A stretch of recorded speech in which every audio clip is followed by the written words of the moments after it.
We're up on another big food plot. It's more like a winter food plot than anything. A lot of beans. I don't know how many acres there are total, but big strips of beans. So we came in and we're gonna actually hang a stand in that oak tree right behind us. Don't have the stand in there yet, but it's a perfect spot. So we took the tip of this bean field, or this strip of beans, and we just worked it under, replanted beans into it. So we're gonna have nice green beans early through frost. And now we planted a tagged out, horny buckseed tagged out on top of it. There's a ton of moisture in the ground, which I'm really surprised. So this is probably gonna germinate right away. And it's supposed to rain tomorrow. So if that happens, I would say it for sure will. I mean, obviously the ground's warm, but I can't believe the moisture in it. I think the big thing about this one is this soil is real loose, because when he went through and he no-tilled it, and there's like no weeds in it because it's gotten beans early, been sprayed. It's a real clean field, which is part of the weed control that we wanted up to this point. And so you can see how loose this soil is. And if you took this and anchored it right now, it's just way too, the soil's too soft. You can't do that. So there's a lot of green in here right now from these beans. So what I think, this is a real good example of the importance of, you got to get through all this stuff and get down to a good base, a good spot to bed. So I mean, as I dig down, I'm coming across these beans that were worked under. So don't be afraid to kind of use I like a hammer with a straight claw, but use that to get down to good soil to put the base plate on, because then you're not gonna have, now I can literally hear the difference between this and this. You can hear how much more solid it is. So I'm gonna take that, I'm basically getting down, I guess, that far, but that's just the soil that's been kind of lifted up, fluffed up from planting earlier this spring, and then now working it up again. So that's pretty solid right there. Shoot my stakes in.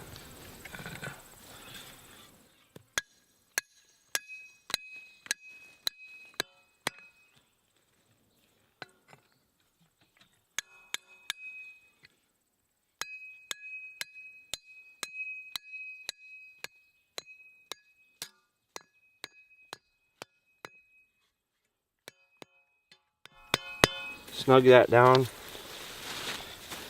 Now I can take all that dirt, push it back in there, pack that down.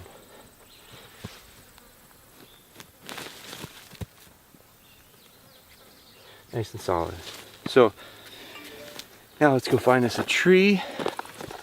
There's oaks on the edges here. There's birch on the edges here. There are popples down there because that was logged. So I'm sure there's some small popples down there. But I'm gonna look for maybe a different type of tree this time than the popple. Let's try this one. Now I gotta get a straight stretch of it. And that straight stretch, it looks like it's plenty tall, but I'm gonna try to get it down here.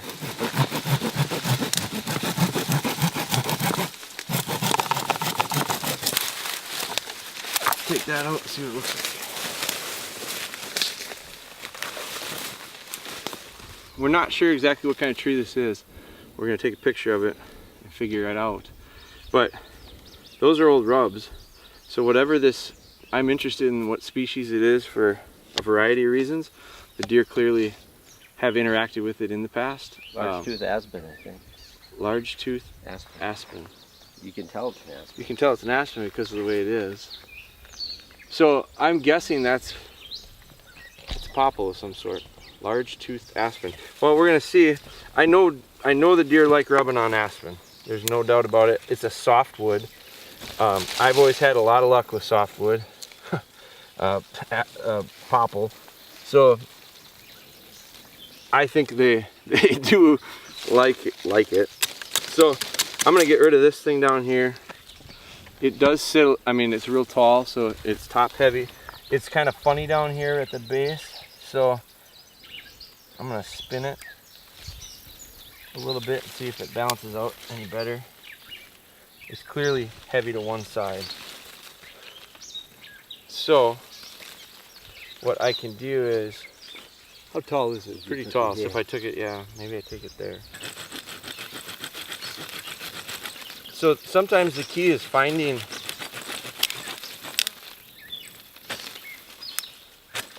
the straight spot. See how just that little crook in that created a lot of issues balance-wise. So it's gotten a little skinnier. So this is the first one that we put in that's been, I would say, significantly smaller than the inside diameter. But that's all right, we got adjustment screws for that. So we'll get it in there, tighten it up. These don't have to be super tight, just so that you can't pull it out. Then we take this, and I don't know if this is causing it. I do think that's a little tall. It's just the way this thing leans. I'm going to turn it a little bit and see if we can get it to, I'd like it to stand just a little straighter if possible.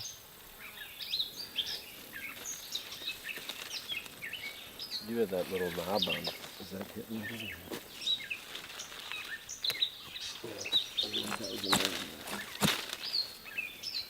That's better, isn't it? Does that look a little straighter? Pretty straight. Okay, so maybe I didn't need to take the top off. Can't put it back on, so we'll work with it. That's probably it right there. Now that's a pretty small one. That's the smallest one we've put in today. It's plenty tall. You'll be surprised. You'll end up having, that's probably it right there. Now that's a pretty small one. That's the smallest one we've put in today. It's plenty tall. You'll be surprised. You'll end up having real big deer come up and work this thing. Because you gotta remember, this is not a rub post. This isn't something designed to get deer to come up to it and rub it. They will rub it, especially when they start making rubs and scrapes. They'll scrape underneath it too. But the key to this whole thing is not to create a spot for bucks to come and establish territory. The key is have every deer come and mark it, and then create a need for another deer to come mark it, another deer to come mark it. And it's a communal scent post. It's like, it's the spot that they're all gonna come to. Because this is a big area, and you can't cover this with a camera. You can cover this with a 25 camera. So if we can figure out a way to get them to come to one spot, we're gonna get pictures of them. We're gonna get lots of pictures of them, better pictures of them. We're just putting it where we want it. So quick and easy, super simple to set it up. You gotta find the right tree. You know, you gotta have a spot where you can find the right type of tree. I think you experiment with it. But now I'm gonna scent it up, and then we're gonna come back up and put a camera on it, because we're actually gonna put a stick in the ground to put the camera on. So there's no good tree around. So I'm gonna run the bead and drip it all the way down from top to bottom. And there's no science to this. You just get as much surface area as you can. I like putting it on the leaves, drip it down. That's why I do leave some. And then I just start at the top. And by the time I put this here, you can see it's already made it down to the spring. But then I'll come and I'll help it out a little bit. I'll cover this whole thing. I probably put, this is a 2-ounce bottle for applying. I put at least an ounce on it every time. And I don't think it hurts to put more. I think my key is I want to get these guys interested in interacting with it. So they're gonna see it. This is gonna look really different to them when they come in here tonight. All of a sudden their pretty bean field got a chunk of it taken out. And now there's a tree sitting in the middle of it. So the curiosity will get them here. They'll likely get downwind of it. I can smell it myself. If I can smell it, I know they can. And they're gonna come up to it and they go, what is this? And as they start to interact with it physically, 4 out of 7 scent glands on a whitetail doe are on her face, on her head. 4 out of 8 on a buck are. So, and we've gotten video of clearly all 4 on the head, but lots of them where they're getting up and kicking at it. Well, they got an interdigital gland scent. It's unique to each deer. I don't know if that's why they're doing it or not. I've seen bucks straddle this during the rut. There's scent glands down there. So they're clearly putting their mark on it, and then the next year does, and then the next year, and it's just a snowball effect. But I like the looks of it. I'll be real interested to see what that type of tree, how that type of tree works. On to the next.